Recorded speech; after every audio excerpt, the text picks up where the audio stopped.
Hello guys, this is my second video.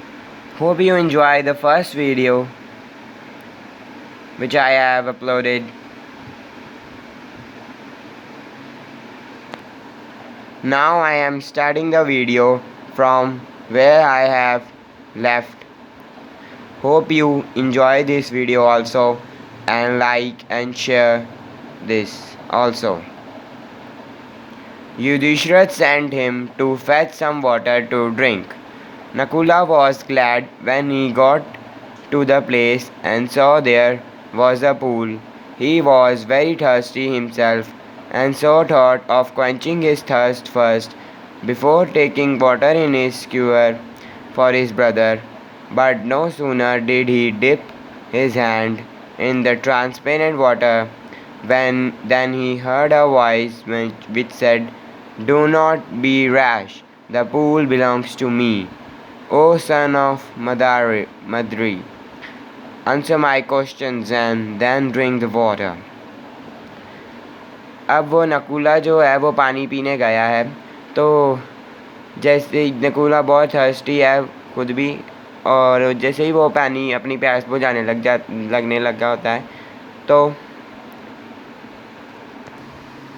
जैसे ही वो पानी पीने लगा होता है, वैसे ही एक पूल में से आवाज़ आती है, "O son of Madari, answer my questions and then drink the water."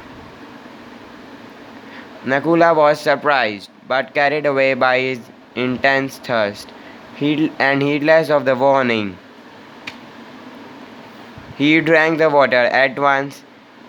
Overcome by a great drowsiness, he fell down, to all appearance dead.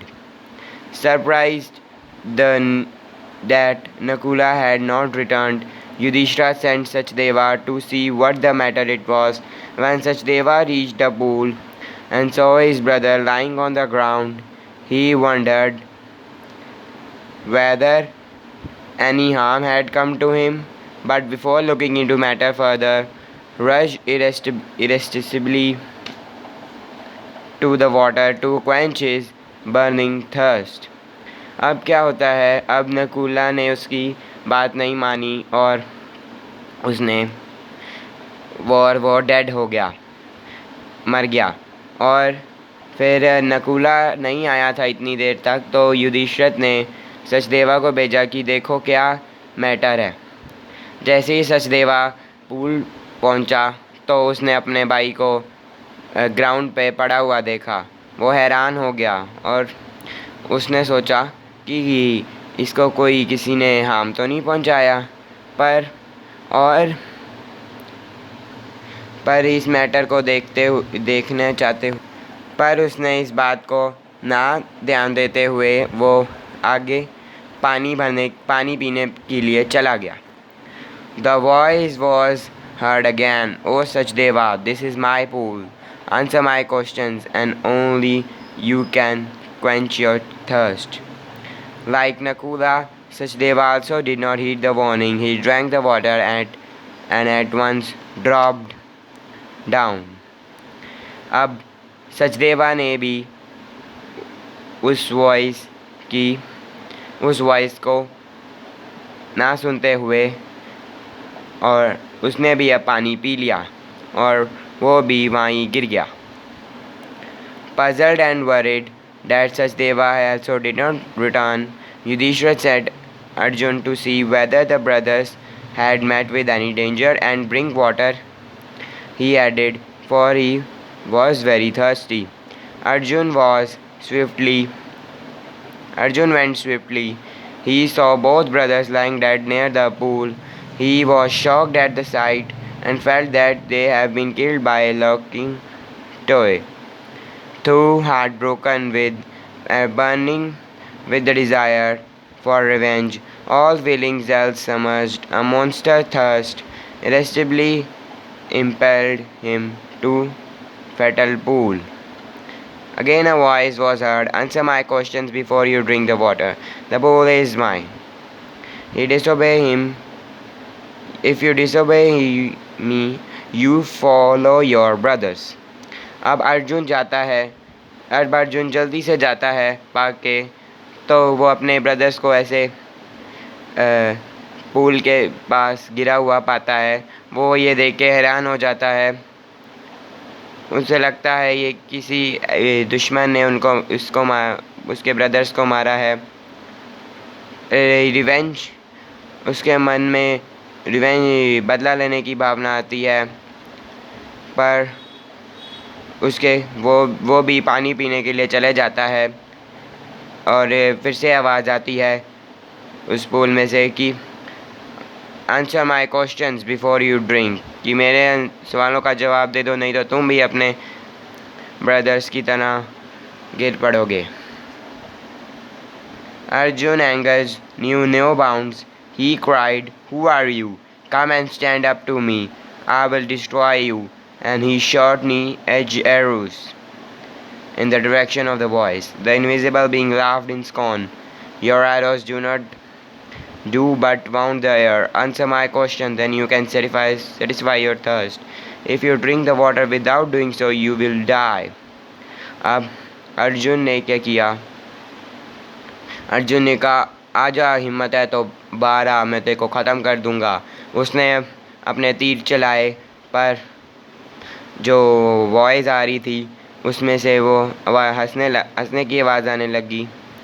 वो कहने लग गया कि वो वॉइस में कहने लग गया कि तुम्हारे एरोज़ मेरे को इंजर नहीं करेंगे, पहले मेरे सारे सवालों का जवाब दो और तभी तुम पानी पी सकोगे। अगर तुमने ऐसे ही पी लिया तो तुम मर जाओगे।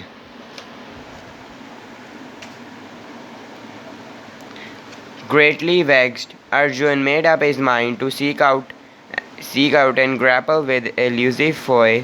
Once he had quenched his terrible thirst, so he drank the water and also fell down dead.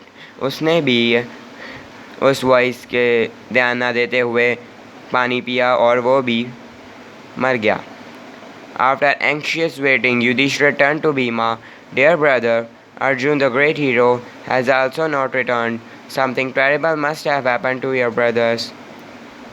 Please seek them out and be quick about it. Also bring water for me. I die of thirst." Bhima, racked with anxiety, hurried away without a word. अब युधिष्ठिर को चिंता होने लग जाती है कि उसका अर्जुन, एक ग्रेट हीरो, वो भी अभी तक वापस नहीं आया। कुछ तो उनके साथ बुरा हुआ है।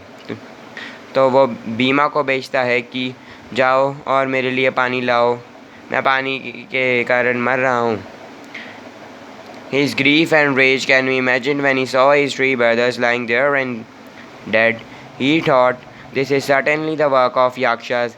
I will hunt them down, but I am so thirsty. I shall first drink water so that I can fight them better." And then he descended into the pool. The voice shouted, "Bhimsena, beware!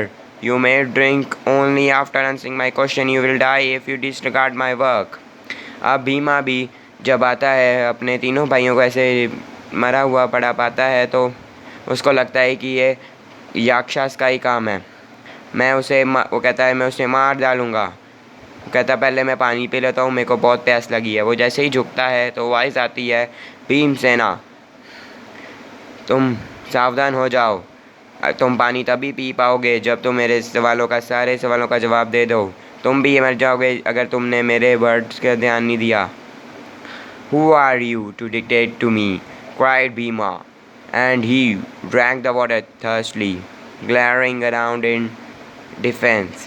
And as he did so, his great strength seemed to slip from him like a garment, and he also fell dead among his brother. Bhima कहता है कि तुम कौन होते हो मुझे dictate करने वाले? वो उसको बहुत प्यास लगी होती है, तो वो भी पानी पी लेता है और वो भी मर जाता है। Lone Odysseus was racked with anxiety and thirst. Have they been subjected to a curse, or they wandering about in the forest or in vain search of the water?